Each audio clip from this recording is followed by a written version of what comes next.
এ সমাজে কি হলো?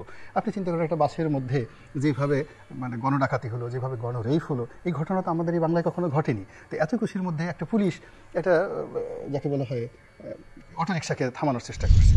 সেই অটোরিকশাকে থামানোর চেষ্টা করার পর সেই অটোরিকশা সে ঝুলে আছে, আর অটোরিকশা প্রায় 1 মাইল পর্যন্ত একটা পুলিশকে টেনে নিয়ে গেছে।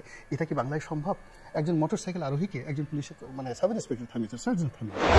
তো তাকে খুব অকথ্য ভাষায় গালাগালি করছে সে, বাপ মা তুলে যে তোদেরকে যে টানিয়ে রাখা হয়েছে, এটা কম করা হয়েছে, ভবিষ্যতে আরও করা হবে। তারপরে সেই লোক মানে সহ্য করতে না পারে সে ভিডিও করছিল, একটা পুলিশের সার্জেন্ট ভিডিও করছিল। তো এই ভিডিও কেন সে করছে, এই জন্য তাকে আরেক দফা গালাগালি করা হলো। ফলে কী হলো দেখেন, আমাদের দেশে না পুরো জিনিসটা উল্টে গেছে। চোর এখন মুনিবকে শাসন করছে, তারপরে শেষে আপনি মালিক মানে এখন কর্মচারীর পায়ের কাছে সে নতজানু হয়ে বসে আছে। তো সব মিলিয়ে এখানে যে কীভাবে হবে, কি ইলেকশন করবে, কি স্থানীয় কি জাতীয় ইলেকশন, আমার সিক্স সেন্স বলছে যে আমরা একটা ঘূর্ণিপাকের মধ্যে পড়ে গেছি সবাই।